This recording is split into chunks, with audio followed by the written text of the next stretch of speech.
Good evening, ladies and gentlemen. We are here today, and this is The Last Word. I am Keon Kendrick. I'm here with my two wonderful co-hosts. I have Ethan, Douglas. Shout-outs to the people. Go ahead and say something to the people, Ethan. What's up, everybody? Go Cowboys. And I got my main man over here. Tomer, how you doing? Pretty good, man. All right.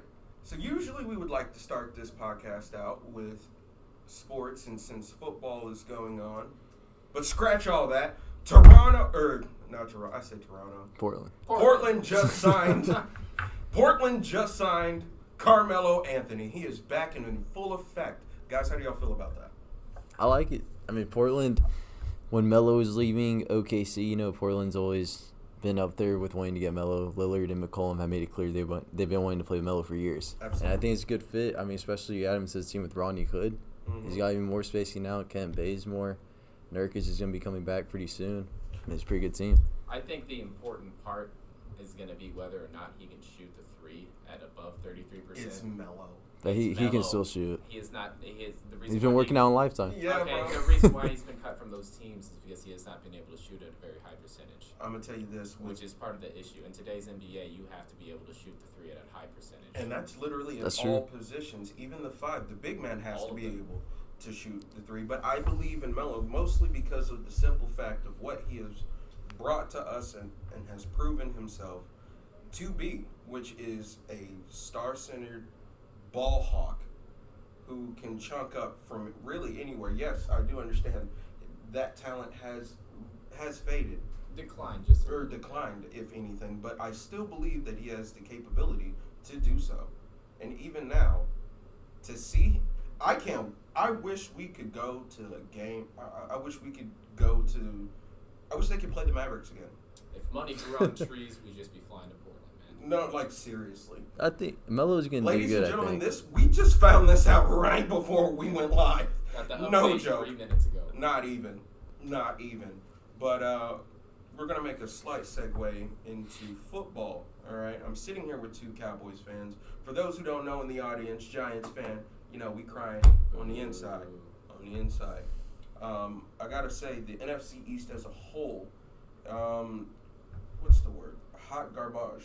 It did not turn out the way at all I thought it would turn out. I thought it would be a two-horse race between the Eagles and the Cowboys, and they'd be, NFC contender front runners and all that. And, Washington, I thought I thought they were going to be bad, but good God, they're 1-8, and it's looking awful. Oh, it's funny. Their defense had a lot of hype before the season even started. Sure That's. Oh, yeah. I mean, it's always been like Landon that. Collins goes over there, and, you know what, we're going to get the Giants. Not only that, but I also thought the Giants wouldn't be as bad as what they were. I also thought it would take far longer for Daniel Jones to He's impressive.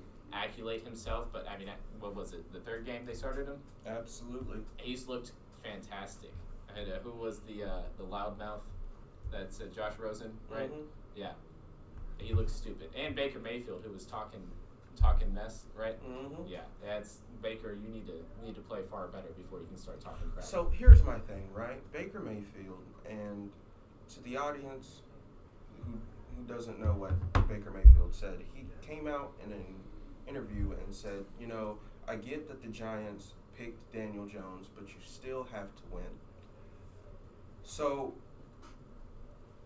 Man, I'm not even a Giants fan, and that pisses me off.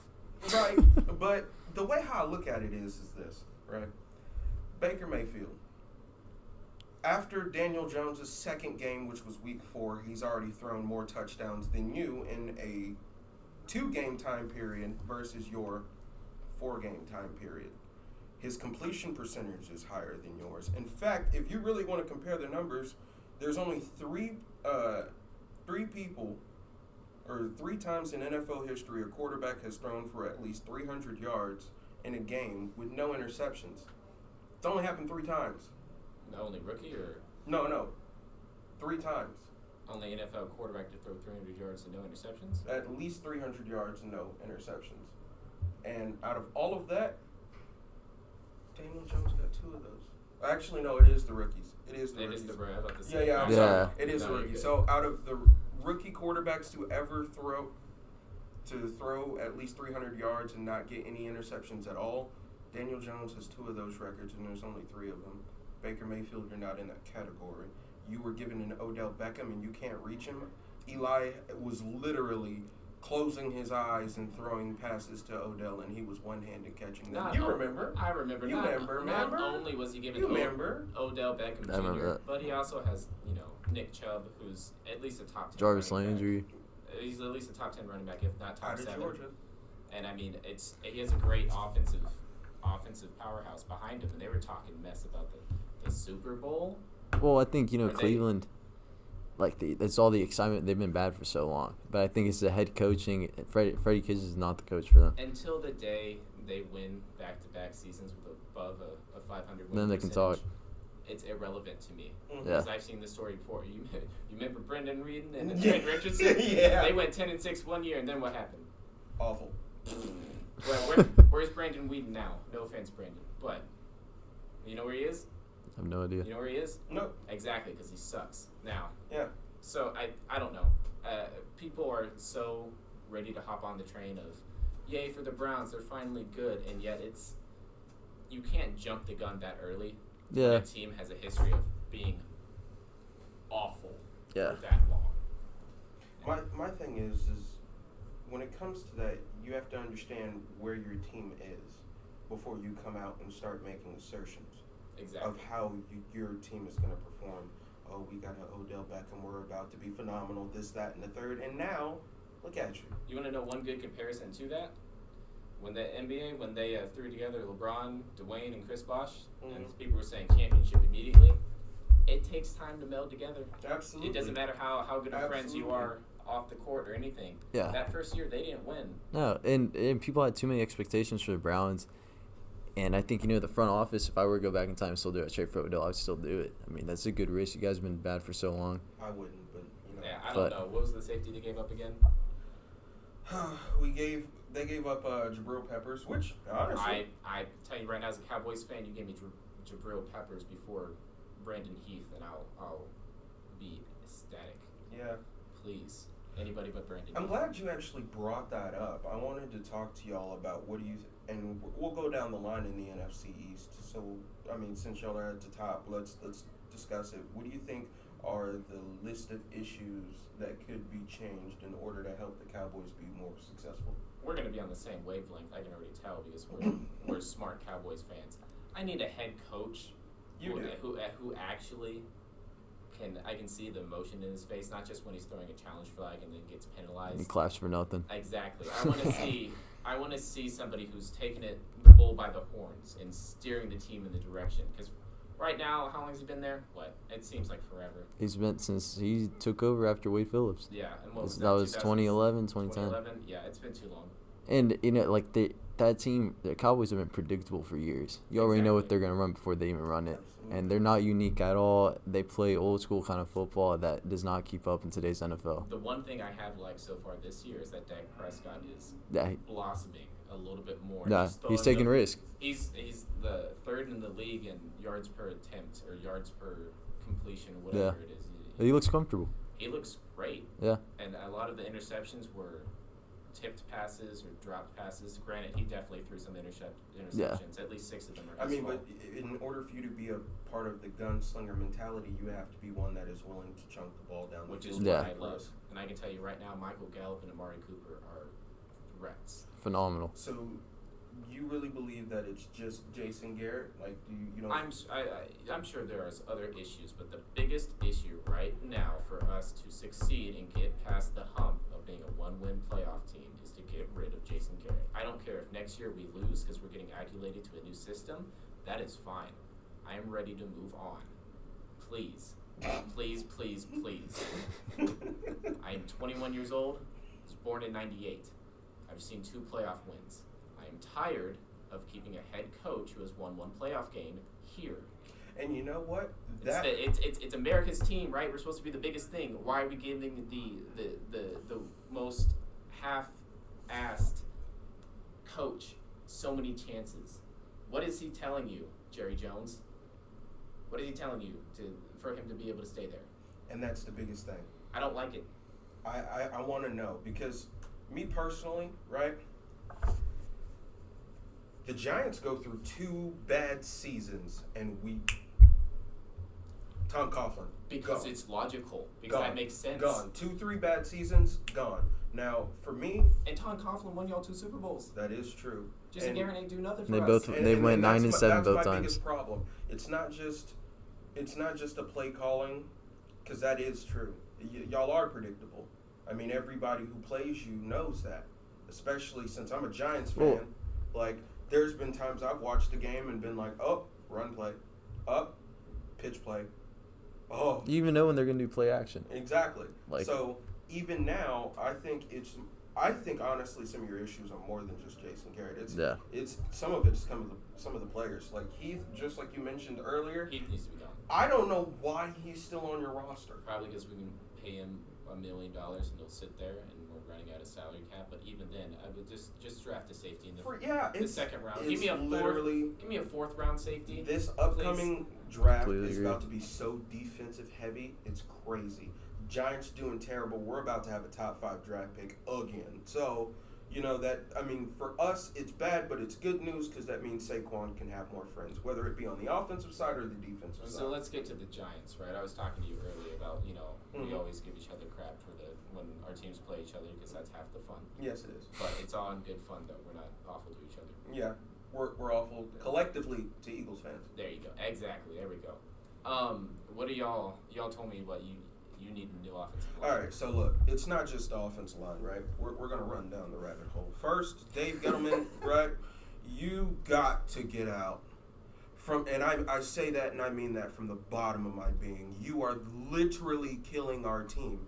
Every good player most of our good players that we've had after we've gotten that Super Bowl, just about all of them are gone. Odell's gone. Snacks is gone. We kept, for some reason, Janoris Jenkins got injured, declined, came back now. It's not really, don't really see it really working, right?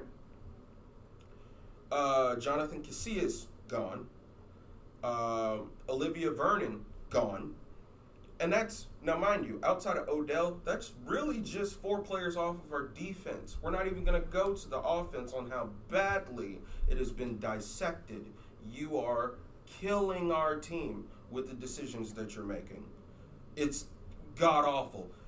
Pat Shurmur can't do anything, and even then, he's just a face. He doesn't have an opinion because you told him not to. And he's following your instructions, which Pat Shurmur's calling the wrong plays. Really. So, we have the worst, arguably, one of the worst offensive lines in the league. Yes. It's probably the worst. Yes, we have Saquon, but guess what? The Rookie of the Year coming back, you just injured him. One of the worst offensive lines. It what was did you twice, do? right? Yeah. And then what did you do? You decided, okay, let's go get Mike Rimmer. Not really working. Let's go get Kevin Zeidler. He's doing okay. We still have the only offensive lineman I can honestly say I like is Will Hernandez. And we just traded for an offensive lineman from the Patriots who's not been productive for us at all. Daniel Jones has been getting killed. The fact that this kid is not injured yet is remarkable. The fact that he's still playing as well as he's playing with that crap. When DeMarcus Lawrence picks you up, slams you down, and then falls on you. Yeah. I've actually had the pleasure of seeing DeMarcus Lawrence in person. He's a big man. No, I wouldn't want that to fall on me. No, absolutely not. No. Like, Daniel Jones is probably no more than 50 pounds more than you, buddy.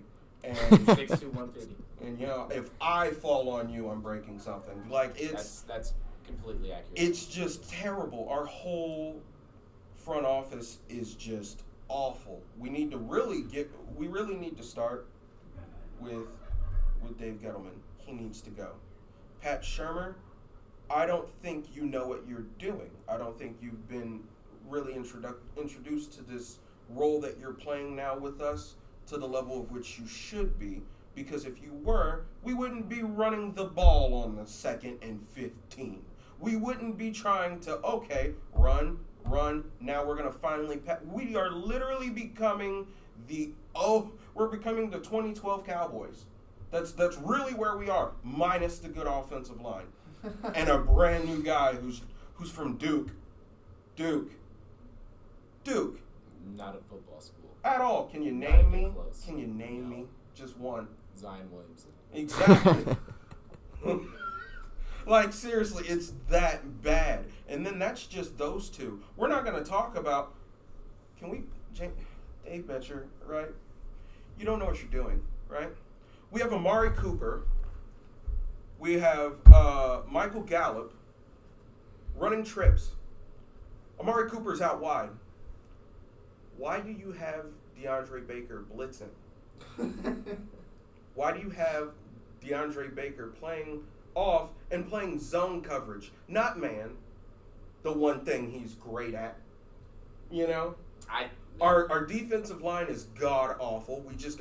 We made our first trade with the Jets in franchise history. Oh wow. I'm not even gonna tell you what his name is because he hasn't even been active as far as making plays. Like, our defense is shot completely, and not just, and I can't even say shot because most of our defense now, it's fully the rookies. Yeah. Like nothing but rookies. So there's so many issues from top to bottom Bad with the decision New York making. Giants. And even with us getting another top 5 pick, I don't know if we will even use that pick to get Chase Young coming out of Ohio State, which I gotta say, that's one thing we need is a rusher. Don't you want to solidify your offensive line first though, so you can be able to use the great tools you have? Yeah, because you're That's just wasting Saquon's career. No, we need to get a defensive lineman who is going to be a pass rusher. That's what I'm saying. Offensive line is going to take draft picks, plural. I know. Don't you want to start it with a top 5 pick? Because I remember. Yes, I do. But I remember when the Cowboys started doing it, and I was getting real mad. But now you see why they did it. It's another damn offensive lineman. I'm like, you know what? We waited our time, and it was very annoying and stingy. Started to look at them Ezekiel Elliott rushing yards per game, and was like, you know what? I can go with this. Shows the importance of an offensive line. Dude, that's the most important thing. Whether it's on the defensive side or the offensive. It's a battle in the trenches. Protect your quarterback, and that's how the game. Open up lanes for your running back. That's how it's built. That's how it should be built. Get a quarterback, franchise guy. Get guys to protect him, and then after that, you go get guys to go get theirs. You get your quarterback, protect your quarterback, and then you build guys to go get theirs. And then you throw in your weapons if necessary. But even then, you don't want to use those high draft picks to get players that you feel that are going to be iffy. I mean, how many teams can we list off of in the past that has drafted players and they were iffy coming out of college? Like, did you know that the Cowboys scouted Janoris Jenkins? Yes. And instead, y'all chose to get Morris Claiborne, a guy that y'all weren't even scouting. We also traded up to get Morris Claiborne as well. Yeah, and they wanted Morris Claiborne to help with guarding, at the time, Victor Cruz. Which ended terribly, mind you. So I'm laughing on the inside. Either way, though, I think, Redskins? Do we even talk about Redskins? Yeah, no, let's get into that. Hey, everything. So, Dwayne Haskins, right? He's not even going to get a chance to have I apologize for how your career is going and how it's going to go. How it's going to go, because you went to the wrong franchise. 100%. And they only picked you because the Giants didn't pick you. Which, at first, I thought coming out of college, you were going to be a lot better than what you were. Or what you are. To be fair, though, we don't even know if he's good or not because they threw him in the middle of the game. They threw him right into the fire. They were getting trashed on. They're like, you know what, Dwayne? Go try. We didn't even, give you a good scouting report to give you a good game plan. Well, it's a lost cause at this point. Just go take your first steps. The only thing positive the Redskins have had this season, Adrian Peterson. Which is, by the way, he's remarkable. He's been playing good. That man does not stop. And I'm so happy seeing him do all stuff he's been doing this season because I love that guy. I am too. I hope he goes to a relevant team next year. Yeah. I want him to get a chance at a Super Bowl. Yeah. He deserves it. He really does. Twist Patriots? Okay, so Patriots, I'm going to just say this now. You're not the best team in the AFC. Absolutely not. At all. But let's keep going with the NFC East. Yeah. Yeah. I think, so, Dwayne Haskins, right? Your career is gonna go. It's not gonna trend up. Like you're gonna have to wait a little bit. Pray to get traded. Yeah, pray to get traded like Josh Rosen, so you can hopefully go be on the bench for somewhere else. Don't be stupid. Ironically, they said that he's not ready. He's not being able to notice and notify the defenses and be able to detect different schemes. They're saying it's going to take him a whole nother year for him to be ready. Josh or Dwayne? Dwayne. See, that's the thing though. When you only play a year in college and you don't get that time to get your feet not only wet. that, but when you're in the Big Ten / your Ohio State and you're running train on whoever you play because you don't play good competition, it's not like you were in the SEC. Yeah. Where you're playing those first round draft picks every year. Absolutely. Right? And also, when you just do it in 1 year and you rely on your feet that much, where I don't know what's going on, I can run for 10 yards. Yeah. Right. I mean, how long do you think that that's going to work until you actually get injured? And I know what y'all are thinking, Cam Newton, but Cam Newton came. No, Cam Newton's a different type of athlete. Yeah, he came into the league with an arm, and he came into the league with the accuracy. Not only that, but you gotta be able to stand in the pocket and pass the ball. Exactly. That has to come first. Yeah. No matter what. Especially in today's NFL. And that's what scares me about Dak Prescott is that his ability. There's times where, that offensive line will open up like the gates of heaven, and he'll just take off. Exactly. Yeah. Back to the real quick on the 4th and 2. All right. Why don't you just do a quarterback keeper, do a little fake run? That would have taken me by surprise, right? You think the defense would have been ready for that? No. Let Dak, the man who obviously wants it the most. Yes. I could tell. You don't think he would have gotten it too. You don't think he would have gotten the 2 yards? Easily. He would have gotten it. He made sure somebody's getting out of his way. Easily. He's a big quarterback. Into Ezekiel Elliott on 4th and 2 as well. Give Amari Cooper a slant. One of the best route runners in the game. You don't think he can get somebody off for a 2-yard slant? And from that, I'll try to segue us into the Philadelphia Eagles. I don't believe in y'all at all. Not at all. At all. As it sits right here, right now, I'm honestly decently sure that the Giants can beat y'all. Not even going to lie to you. Because what the Cowboys did to y'all was not even fair. And that's one thing, and I'm glad we're here to talk about this in this space. I don't like the color of your shirt, by the way. It's too close to I didn't even pay attention to that. Talking about, he's one of them. Yeah. Oh, okay. Okay. I hate this. No, but seriously, though, when I look at the Philadelphia Eagles, I don't take them serious at all. Mostly because of, Carson Wentz's inability to not only be able to make the right decisions, but that team doesn't. How did that happen so quick from last year? He was this MVP contender, the front runner. He gets hurt, and then Nick Foles is like, all right, well, I'll get y'all Super Bowl, and then y'all trade me. And now he's hurt. Well, the thing is, that team believed more in Nick Foles and Carson Wentz. They did. They got rid of the wrong quarterback. And on top of that, Orlando Kendrick put in a good way on Undisputed. They're still living off that Super Bowl high from 2 years ago. Yep. Mm-hmm. They win that one, and that's what I've been saying.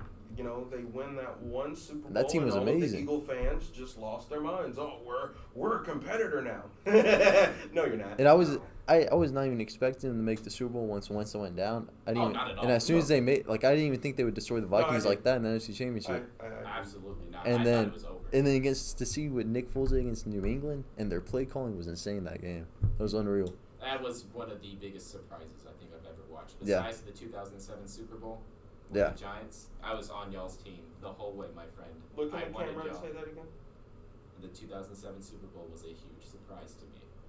Now, they're 18-0 going into it, Keon. Yeah, I know. To 9-17. Yeah, exactly. Yeah, I know. All right, and then y'all had in the night, and they beat the Cowboys 13-3. Exactly. Either way, though, I mean, that's why I wasn't mad when the Giants lost to y'all. I wasn't mad. Dak didn't beat us his rookie year. Daniel Jones doesn't beat y'all. Sets a good precedent. That's going to be a great matchup in the future. Next 10 years, if not 15. I do want to say this. Around that long. The opportunity I think so.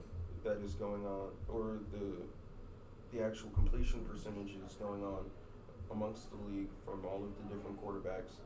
I want you to guess who Daniel Jones has tied with in touchdowns. I think it was Tom Brady. I looked up the stats about 4 days ago. I can't remember. He's tied with Carson Wentz.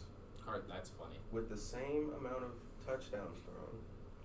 Actually has a higher completion percentage. In fact, I have it right here. Either way, though, the rookie quarterbacks out of this year. I mean, the only one that's relevant is Daniel Jones. I mean, I guess Kyler Murray's there. Yeah. I mean, I'm sleeping on Kyler Murray, whether or not he's good, but I mean, it's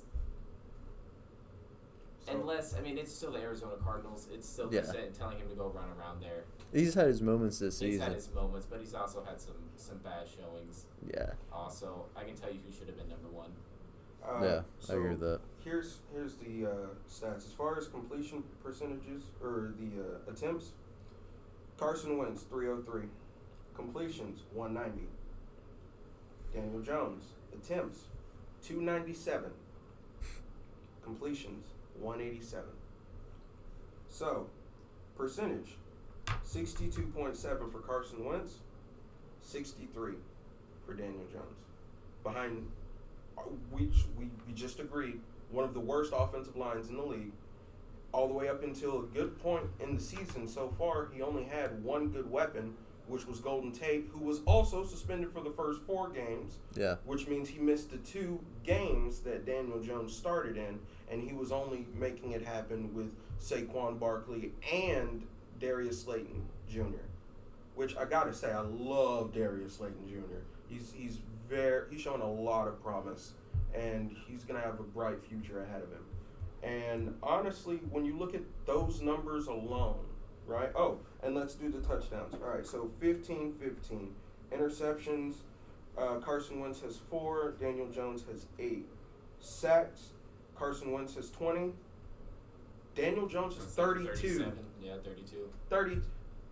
For those who are listening and don't know how many NFL teams there is, 32. There's 32. We're not even in week 11 yet. Yeah, it's about 3 per game, which is a bad showing. Which, when you think about it, right? I think Dak Prescott has like 11. Yeah. Yeah. I mean, and that just goes to show with having a powerful offensive line, how far it can really go. Exactly. If you give your quarterback time, I think anybody will look a lot better. Yeah. Just give them chances. Any running back, too. Exactly. And just to give them chances to let the play develop. A lot of the sacks that have been made on Daniel Jones have been blindside sacks, meaning they've came up from behind him where, like, they hit him in his blind spot. Yeah. And it's before the quarterback clock in the back of his head runs out, right? Exactly. It's 2.5 seconds in. It's like, all right, I still got maybe a second and a half, and it's too late. Yeah. By the time he really sees somebody separate and create separation, it's too late. Yeah. Like somebody's already in your on face. the ground, And that was my biggest problem when it came to the Giants and even their past games. Like even our last game, it looked like as soon as Saquon Barkley got the ball, there was a defender in his face. Real quick, let's wrap up with the Eagles and we can get into the Colin Kaepernick workout. Absolutely. So with the Eagles, right, going into that game, I don't know if you were. I was a little bit nervous just because we had just lost to the Jets. Yeah. And I was thinking, well, this is where it snowballs down the hill, and I'm once again another pissed off Cowboy fan for the rest of the season. But instead, they looked like trash. They looked really, really, really bad. Well, I thought going into that game, I thought the Eagles could win. I thought it was going to be really close. Yeah. I thought it was going to be the season-defining moment, but they didn't do anything at all. They could not take advantage of the moment. It looked like they didn't care. No. And it was pitiful, and it was fantastic to watch. Yeah. But if you're an Eagles fan, all right, you know damn well they hate the Cowboys with a passion. I hate all of us. How are they not up in arms about this? Why are we not hearing more from the sportscasters about the Eagles and how they're slowly snowballing down the hill? Yeah. You know what I don't like is that everybody, when it comes, because I noticed that too. Why is it people talk about Carson Wentz like he was the one who won in the Super Bowl? I have no idea. I don't disagree with you that either. Yeah, but like he got them. Why? He got the regular season there, but then he Nick Foles took over. He wasn't in the playoffs. He wasn't in the big moment. He didn't have that opportunity. He didn't learn those moments. He still has a lot left to prove. Yeah. He hasn't done anything. He had one really good season, then he got hurt, and by God, so far after that, he's looked mediocre. Maybe a top 15 quarterback. Yeah. If that, I mean, 63%, that's something. First-year rookie. That's what you're hoping for a first-year rookie, right? That's what we're getting out of the first-year rookie. Exactly. And you got Dak Prescott throwing at 69, 70%. Mm-hmm. Oh, he's got. And that's the same draft class they were both in. He does not have the same connection at all with the players on the Eagles like Nick Foles did. Not even. No one has no belief in him. It looks like it's their dad. Alshon Jeffries and Nick Foles had an amazing connection between the two of them. They used to play basketball and stuff together. Like Nick Foles knew how to take advantage of Alshon Jeffries' size against other defenses. Carson Wentz has yet to done that. And to segue from that, who do you think are going to be some of the front runners for the NFC when it comes to playoffs? San Francisco, Seattle. I mean, whoever comes out of the New Orleans. God, do I feel bad for Kyler Murray just off of that. Yeah, first of all, that conference is nutty. Deadly. If you took each and every last one of those teams and dropped them into a different team in the NFC, except for the Cardinals, they'd probably be the front runner. Yeah, they really would. It's the best division football in NFC West. Yes. But for me, I would say the 49ers. I think we're all. Yeah, I think 49ers. I think are winning the Super Bowl. Really? I think so. That defense is amazing. Yeah, my dad's a 49ers fan. So like that defense is good, and the offense is getting there. Garoppolo is a good quarterback. I mean, Emmanuel Sanders has a big acquisition for that team. You put anybody behind Tom Brady and then take him out, they're gonna be twice as good as what they were. Dude, we watched what Jimmy G's greatness could really be in New England. Like, could you imagine those headlines if the 49ers play Patriots in the Super Bowl and Garoppolo beats them? I would. Can you imagine? I would poop my pants. I'd be so happy. That would be amazing to see. How that would even, like, the commercial for that would be? He would be, like, outside of a door. Because Belichick didn't want Garoppolo out. But either way, it's the 49ers, the Seahawks, the Saints. After that, Packers, Aaron Rodgers should never go against. You can't ever count Aaron Rodgers, whether he wants to do the whole. I love the animosity that Cowboys fans have for Aaron Rodgers. I hate Aaron Rodgers. Oh, he's a Cowboy killer. Yeah. No, he sucks. Like I respect him so much. Like I love him. Like I don't love him. I don't love him when he plays the Cowboys. No. But this guy to me is like clutchest quarterback. No. Right now, dude. I hate Aaron. Hands down. This guy does stuff that is just like unreal in late game situations. That is. Hatred for Aaron Rodgers runs very deep, my friend. Is it really? Hours. You have no idea. Anyway, though. Segueing from that, college football. What about Colin Kaepernick? You want to do that one first? Oh yeah, let's dive into that. All right. This Saturday, Colin Kaepernick's getting a workout. Either 11 or 13 teams. I read them all off. I couldn't remember which one are gonna be there for the workout. The very interesting quote that caught my eye was Eric Reed, who was his teammate who also knelt with Colin Kaepernick once it started getting some media attention and started catching everybody's eye. He said it seems more like a PR stunt than an actual tryout, because usually the tryouts are held on Tuesday because that's when the teams have the most time off. Yeah. So I mean, because what's Saturday? It's the day before the game they're gonna play, unless you're playing on Monday or Thursday. So that doesn't make sense to me. But really, from my perspective, it seems like the NFL is trying to cover up their tracks. It seems like they're saying, "Hey, no, we're still trying. We're trying to get them in the league. It's not a race thing or a political thing. We're trying our best, but it's really not. It's like you're half-assing it." They definitely that's are. true. And that was something that's always bothered me about the whole Colin Kaepernick situation. How Colin Kaepernick doesn't have a job, and yet Andy Dalton is just in Cincinnati. Yeah. Not only Andy Dalton, but you can't tell me Ryan Fitzpatrick. Or Joe Flacco in Denver. Winston, Joe Flacco, Marcus Mariota. Okay, Marcus Mariota should have gone. Who else are we? Kyle Allen. Kirk Cousins. Like, we're just gonna call them all out. Like, seriously. I'm telling you right now, I would have a lot more fun watching Colin Kaepernick than Kirk Oh, Cousins. people forget how good Kaepernick was. Exactly. Everybody forgets. Like that guy killed the Packers. Easily. And in the midst of them being at their strongest. Yeah. And this is true. He was able to fight this off. He was able to fight him off. And you know what the biggest issue of this is now, though? What? Is that I don't think he'll get signed. At all. Whether it'll be because of the political attention that it'll get, or primarily because he has not played in 3 years.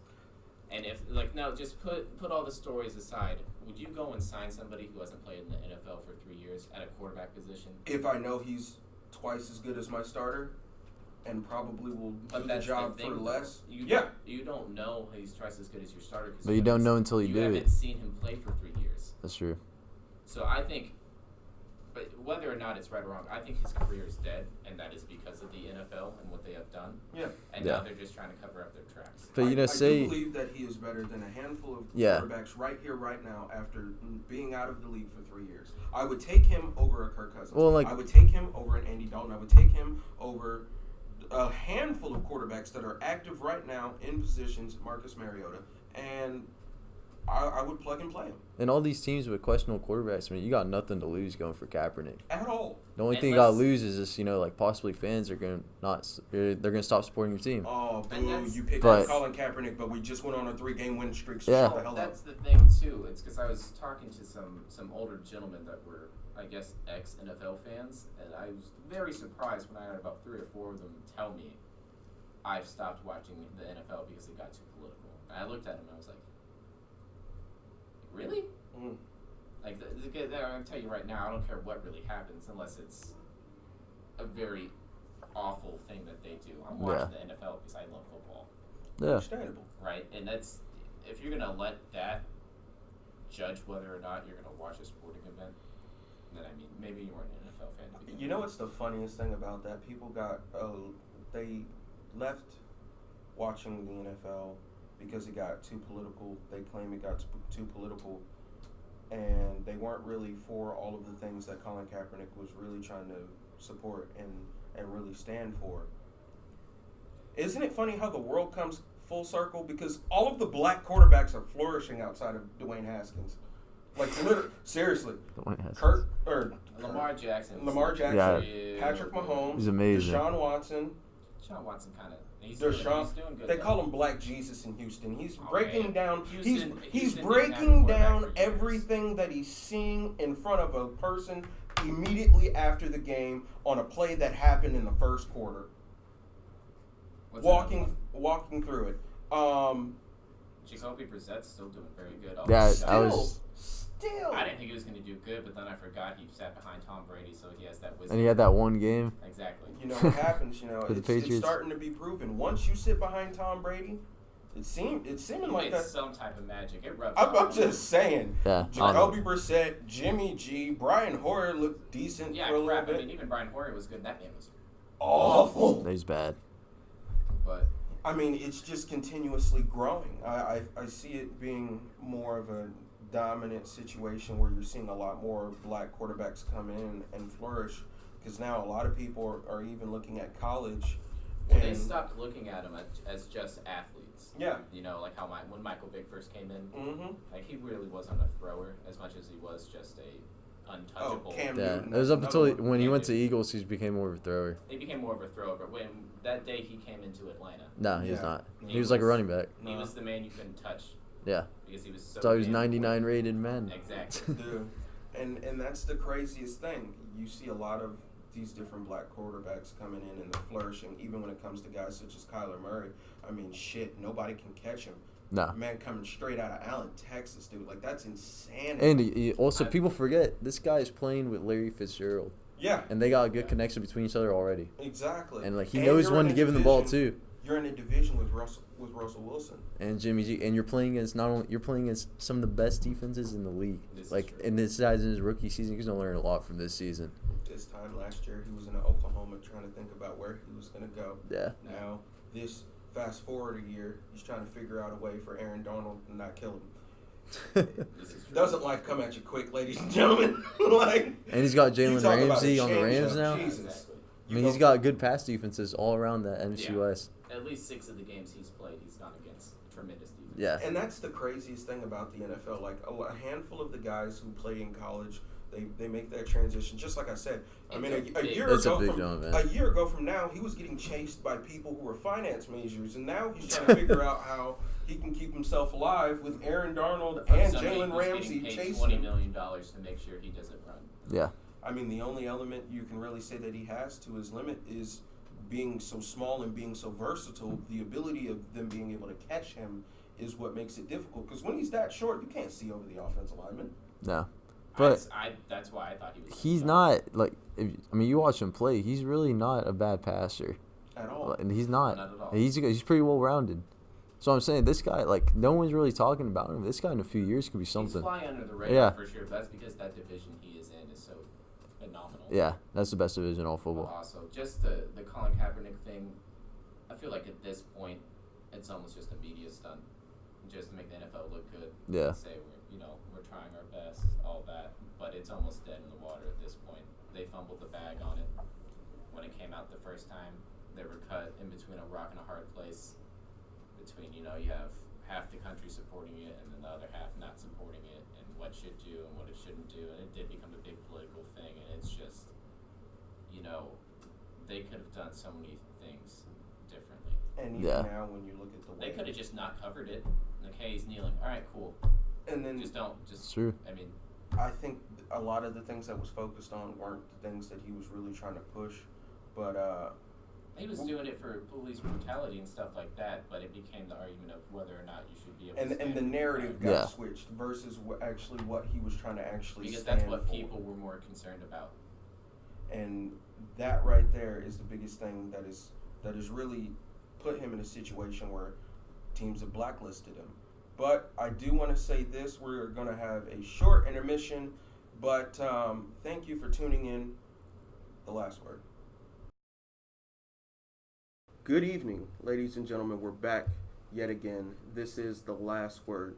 I'm joined here today with UNT's Black Student Union President and Vice President. I'm here with Cameron and Miss Tori. How are y'all doing today? Good. Doing good. How are you doing? I am doing good. A little bit nervous, not even going to lie to you. Yeah. But I'm really happy and thankful that y'all are here and y'all are joining me on this moment. There's been a lot of things that have happened here at UNT, and from the council. She was a council attorney, the Assistant UNT General Counsel. Mm-hmm. and saying the N-word and then doubling down on it and calling people dumb N-words, and which I gotta say, here's what my problem was. A lot of y'all was in that room. Yeah. Like UNT's NAACP, they were there in that room and represented and stood up and took action in that moment. And today we met up in what was the name of The org space. The org space, Yes. and to show solidarity amongst all of the groups. We all wore black, and I gotta say, we all looked lovely doing it. We did. Definitely. And like, It was amazing.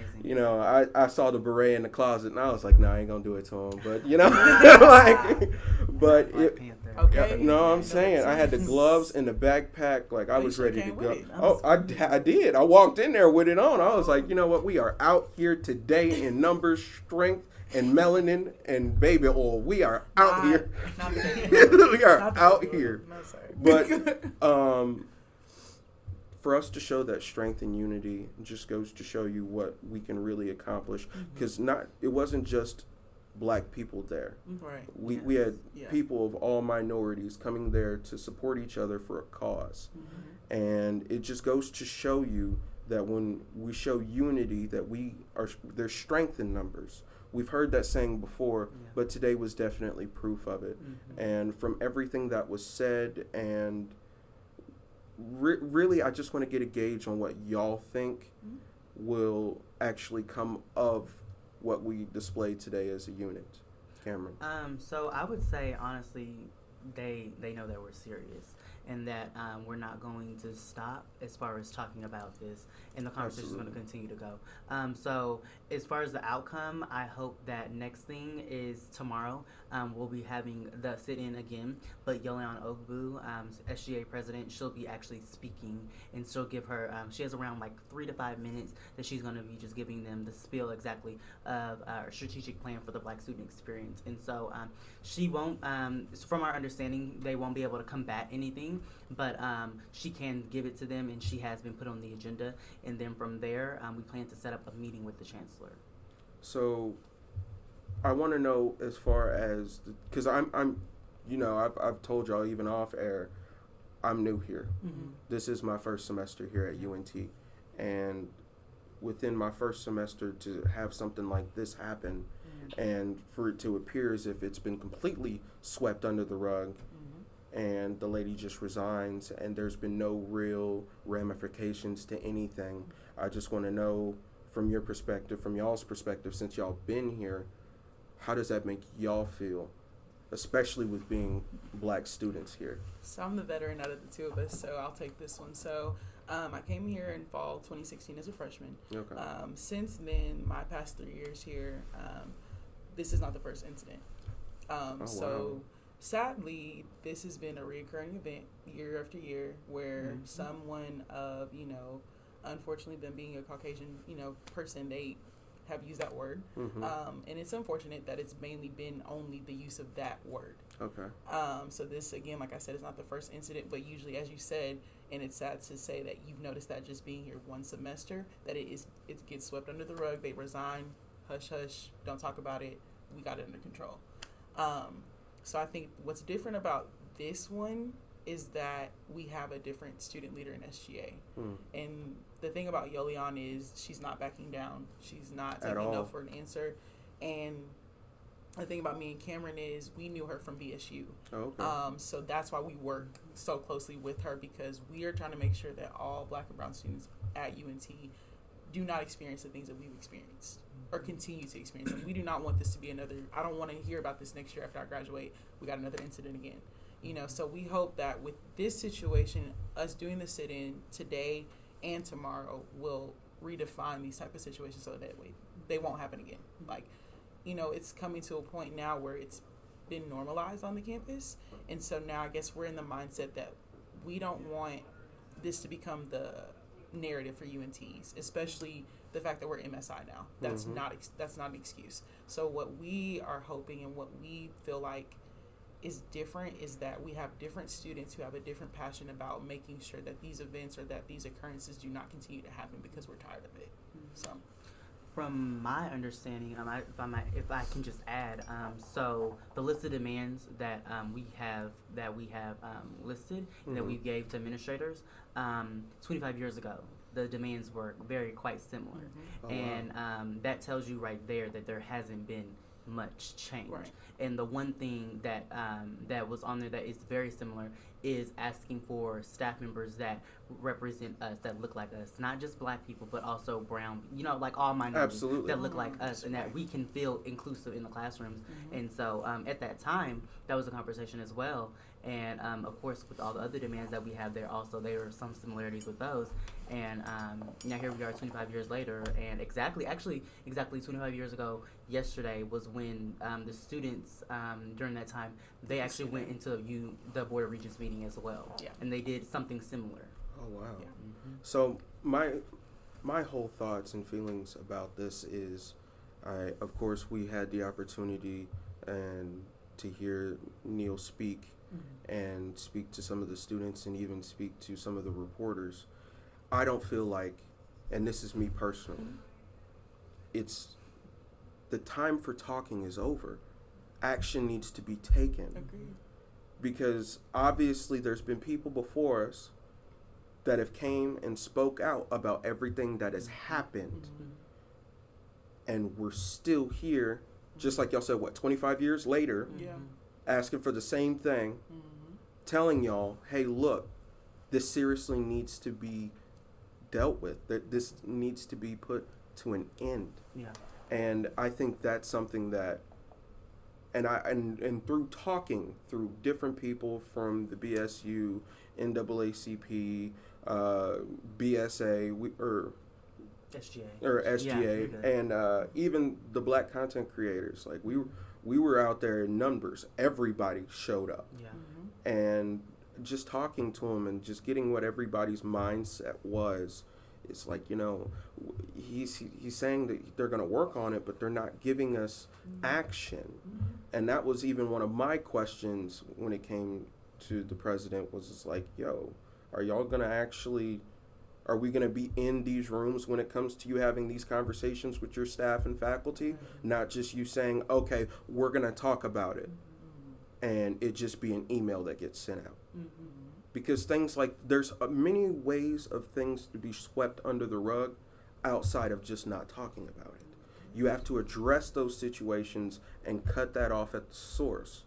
And the source right now is the staff, because that lady, and he made a point to constantly say that she was not a part of his staff. He tries to separate. But see, here's the thing: when you are the president, what is of the school? Of the entire university, you represent all of us. When somebody has a UNT on their name, has the UNT on their jacket, and they're speaking at a podium to students, to the student body, they represent you, you represent them, and we represent us. And that's where that line of saying inappropriate things, misbehaving, and doing the things that we all know as humans, as people, grown ass adults, if we could really keep it a beam, we know it's not acceptable. No, you hit it with a T, honestly. I just want to gauge where y'all's mindsets are as far as coming into the meeting tomorrow, which I will be there and I will be attending.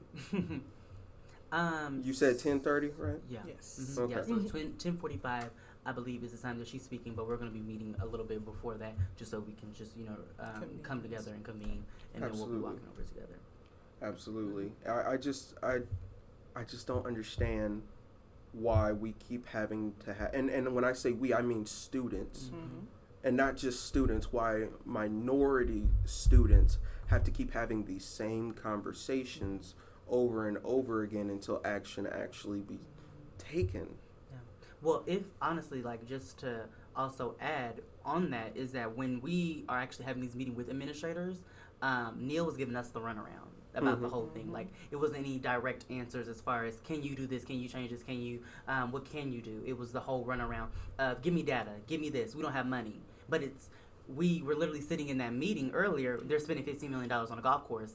Where's the golf team at? Because I've never seen a golf team before on this campus. We need parking.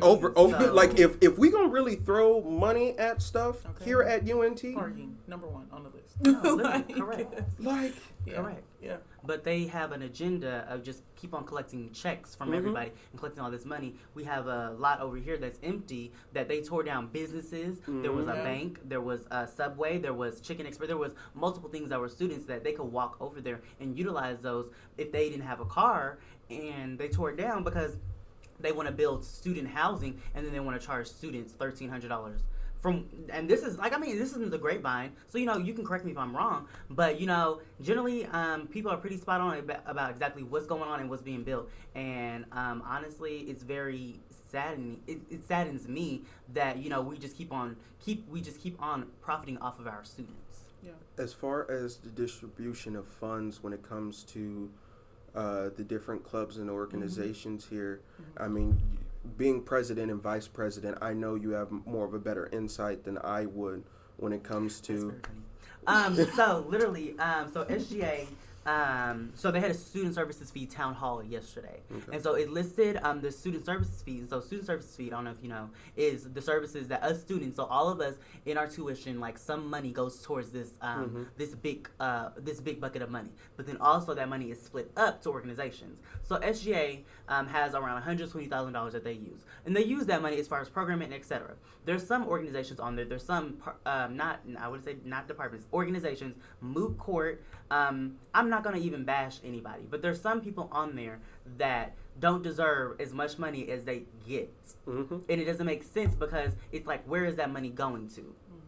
But when it comes to BSU, and Tori can attest to this, that it's an arm and a leg trying to find money for us to program on this campus. We're having to utilize services that SGA has, like Eagle's Nest. And granted, those are very great services that they have for us students. What is Eagle's Nest? So Eagle's Nest is a program that that assists you with money for an event that you want to do on campus. For so you any have to be a student or on campus. Okay. And so it assists you exactly. So they can program. They can give you around up to $3,500. And with that, they pay, generally it's a majority of exactly what your event is, if it's like a big event. So like fall ball, we had the majority of our event was paid through with Eagle's Nest because we didn't want to utilize our funds because we know that this is a free service that we can utilize. We just need to apply a month ahead. And so you have to apply a month ahead. You have to go to the meeting and then just give exactly a presentation over exactly what is the money going towards, what is it for, what are students benefiting out of it, and then from there it takes about maybe 2 weeks for the director and the committee to convene, and then they decide. So it's a director, and then there's other students that sit on that committee, and they just decide exactly, do we want to approve it, do we want to deny it, and then from there they then let you know. Mm-hmm. Oh man! But as you can see, it's a very lengthy process. Now, granted, it is, I guess kind of like, fraud proof. So for those organizations who really don't need the money, but they're just trying to get money, I guess like it's for them. But it makes it hard for organizations like us, who are trying to put on these events and programs for students that are not catered to on this campus, that are not cared about on this campus, making these programs and events for them, but we have no money. And having to go to different departments and having to meet, with the different like chairheads and the different vice presidents and all these things just to get money for an organization that supports students that predominantly hold a great weight on this campus and your student population. It baffles me a lot of times with, really today it blew my mind. The golf thing, like that blew my mind. And that's why I was really happy that we were all in there so we could really see where this money, all of this tuition, they were talking about tuition rising, they were raising tuition for different majors. Like they said something about they're going to be raising it. I believe it was for the engineers and what they're rebuilding even in Willis Hall. They wanted to add more money to that. But did you see exactly how quick it was approved? Anybody say anything? It was no rebuttal. It was no comment. And it may be because they already had the agenda item. They already ran through it. But at the same time, you see exactly how fast that process went and how it seems like they didn't too much care exactly how they were spending that money. Me personally, I honestly wondered. I was like, okay, so if the president of the UNT NAACP decided to go up there, BSU decided to go up there, I wonder if it would run that smoothly. I was just going to say, would you? I really do. And that's just me. Because represented for us and by us. I mean, and the thing is that, I appreciate everyone who has assisted us with our money, but we have to literally have all this data and all this information to present to them just to ask for this money and then go back and forth in those meetings. Right. And like I just said, I appreciate them so much. Joanne Woodard and Dr. Whip, I appreciate them for the money that they gave us, but we shouldn't have to keep on every year bringing this data, bringing this information. Hey, this is for the students. This is for our development program. What is coming out of that program? Why do you need this money? Yeah. I don't think it should be a necessary thing. It should be something where they should be helping us every year because they know. And we expressed in those meetings, we don't have money. We don't have money. We can't do anything. So what can you help us with? How can you help us fund these different things? Because I'm not going to sit here and allow this organization just to go into the hole because we don't have money and because I didn't do anything, Tori didn't do anything, my exec board didn't do anything about it. Yeah. And that just goes to show you, when it comes to even going to that, it was so powerful because everybody who is, and there was a lot of people there who probably aren't a part of any of the organizations that were there representing and that were in full effect. But it just goes to show you how money really gets spent here. Right. And to really display that and put it out on a public platform, kind of like, it really wasn't even public, it was a private, it was a very private meeting. Like we just walked in. Yeah, people generally aren't going to think about, let me go to the Board of Regents meeting and just go sit in, and then here we are sitting in this meeting, and then we're hearing that they're approving $15 million to build a golf course. For what? What are you, like, what? $15 million? But let me tell you, they spend all that money on the athletic department. But let me be honest, athletics don't be doing too much. We don't game in sight. Honestly. They building these buildings, and they built this new football, this indoor practice facility. I've been in the building. They honestly wasted their money.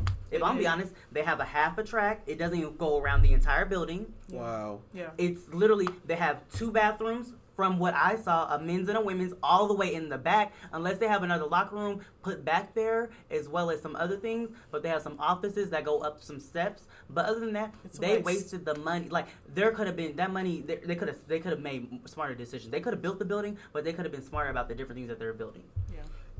How much of a burden do you feel like that this has been put on to not only the presidents of all of the different black organizations here, as far as it being publicly displayed that